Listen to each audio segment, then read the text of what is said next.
নষ্ট ছুরি ধার করুন 1 মিনিটে। শুধুমাত্র একটি চীনামাটির মগ থাকলে আপনিও পারবেন নষ্ট ছুরি ধার করতে, তাও আবার 1 মিনিটে।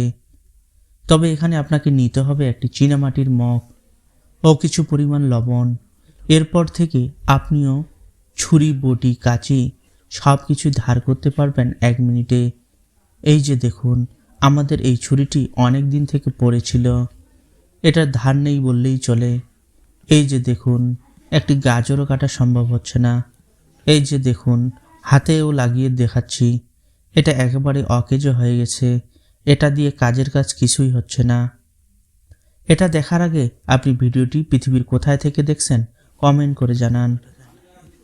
এর জন্য লাগবে একটি চীনামাটির মগ, এবার লাগবে কিছু পরিমাণ লবণ।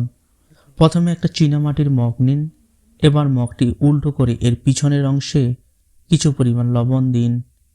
এবার নষ্ট ছুরিটাকে এর উপরে ঘষব, তবে এইভাবে ধার দিতে হবে যেন কোনো এক পাশে টানতে হবে, উপরে নিচে করা যাবে না, এতে ধার হবে না। এভাবে 1 মিনিট করতে থাকুন। এই যে এর সাউন্ড শুনুন, আপনার নষ্ট ছুরি একেবারে নূতনের মতো হয়ে যাবে। আমাদের এটা প্রায় ধার হয়ে গেছে। আমরা এবার গাজরটিকে কাটার ট্রাই করি। আরে বাস, এটা তো সেই লেভেলের কাজ করছে। এই যে দেখুন, এখন তো শুধু কাটতেই মন চাচ্ছে। ভিডিওটি অনেকের উপকারে আসতে পারে, তাই ভিডিওটি শেয়ার করুন। ভিডিওটি ভালো লাগলে লাভ রিঅ্যাক্ট দিন, খারাপ লাগলে এংরি রিঅ্যাক্ট দিন। এমন সব উপকারমূলক ভিডিও পেতে পেজটিকে লাইক ও ফলো করে রাখুন।